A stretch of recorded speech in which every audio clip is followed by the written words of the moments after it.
Why, hello there, kindergartners and first graders. Hope everyone's doing good and having a musical week. Today we are going to finish our What Instrument Is This book and guessing game. Um, we are going to read a lot more than we did the last session. So this video will be a little bit longer than the last couple. So let's get right to it. Okay, here's the first clue. What instrument stands on one shiny silver leg? I know some of you will recognize this. What instrument stands on one shiny silver leg? And the answer is a cello. It's called a cello, and it's in the string family. Here we go. Let's learn about it. The beautifully shaped cello looks like a large violin, but its voice is deeper and richer.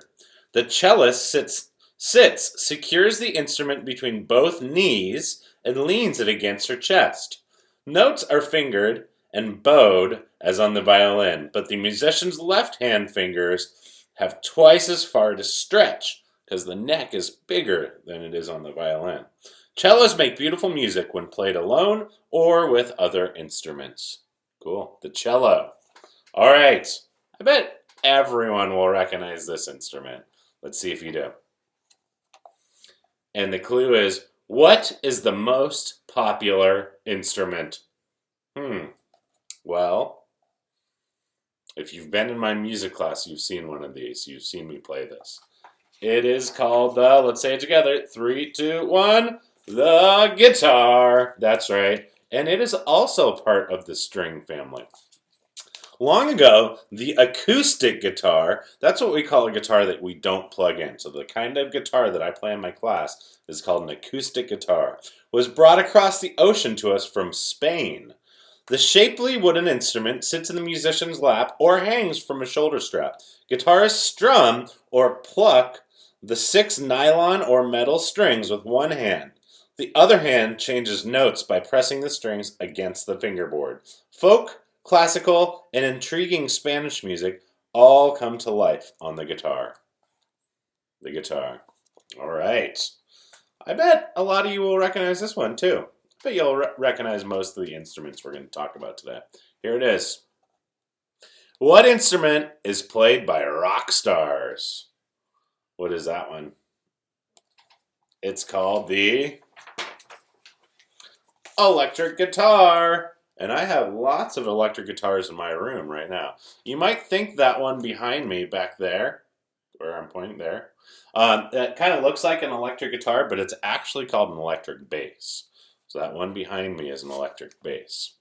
Okay, here's a little more information. The slim-bodied electric guitar is surprisingly heavy. It is. It's quite heavy.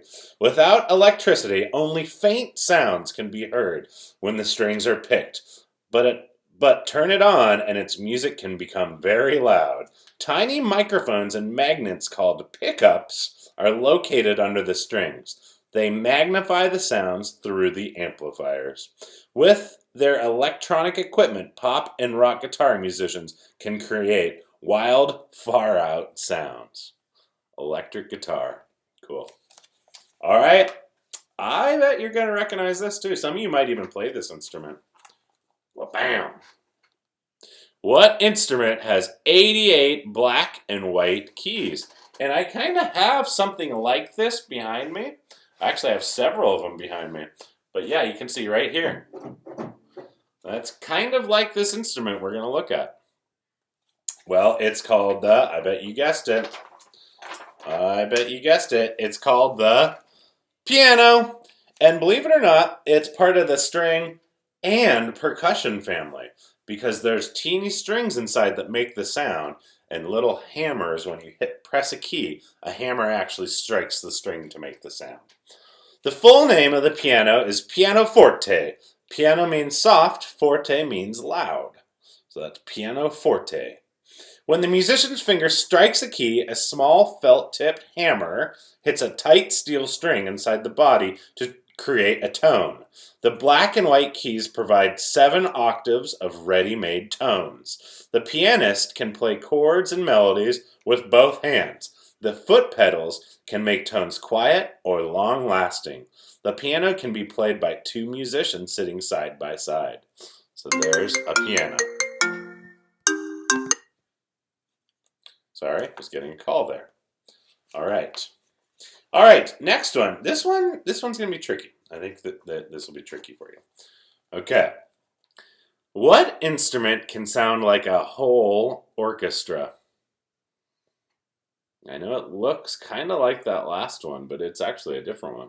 What instrument can sound like a whole orchestra?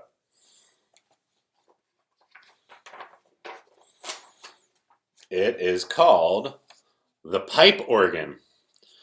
And it's part of the keyboard family. It's a lot like a piano, but it has a very different sound.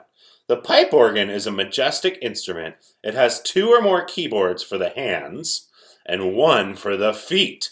It also has hundreds of pipes. You can see those pipes right at the top of the picture there. That's where the sound's going to come out. As the musician plays, air flows into the many metal pipes by pulling a knob. Stop. The organ can be made to sound like trumpets, flutes, strings, or even human voices. This magnificent instrument plays powerful music in large churches and concert halls. So it's called the pipe organ. All right, friends, we are moving on to our last four. So here we go. I bet a lot of you will recognize this. What instruments are beaten with sticks and brushes? Let's see. Let's say it together. It's called a drum set. That's right, drum set. You can call them drums too. And they're part of the percussion family. Drums and cymbals are a group of rhythm instruments played by one musician. A drum is a round tube with a skin stretched across it. The pitch varies with size and tightness of the drum head. Cymbals are thin, flat brass discs that are loosely fastened to metal stands. You can see them right there.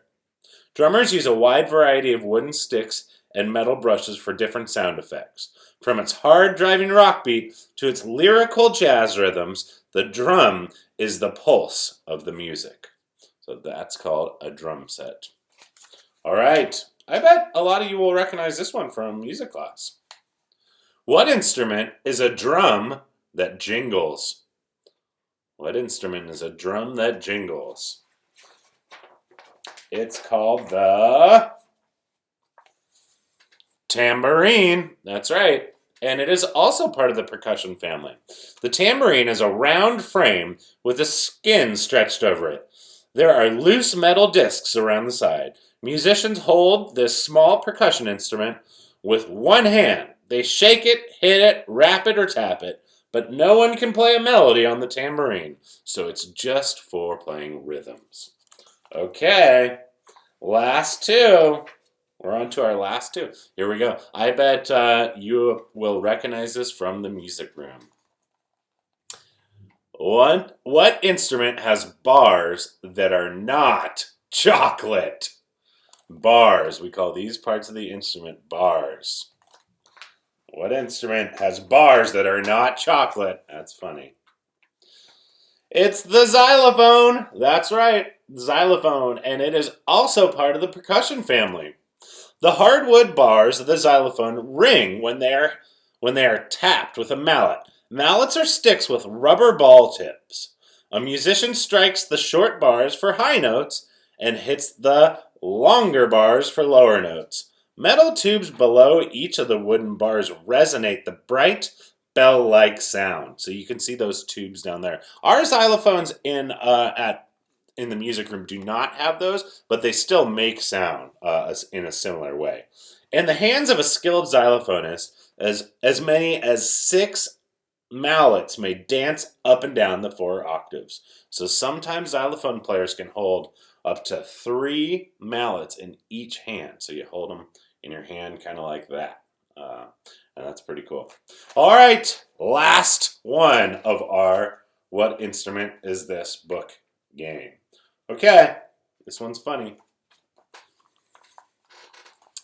What instrument do we all have from the moment we are born? Do you think you know what it is? If you think you know, can you sing the answer with me? It is your voice, the human voice, singing voice. The human voice is the most precious instrument. Voices have pitch. They can sound happy or sad. They can sound loud or soft. They can make melodies and rhythms. No two voices sound alike. Women's voices are generally higher than men's. Young boys' voices become deeper in their early teens. Singing voices touch our feelings with their beautiful sounds and words. So that is it, folks, for the What Instrument Is This? And I hope you had fun. And I hope you learned about some new instruments. So below you're going to find a link to a video where we're, excuse me, we're actually going to get to take a tour of the Sydney Youth Orchestra, and that's Sydney, Australia. So we're going to get to see some of these instruments in action. So I hope you enjoy. All right.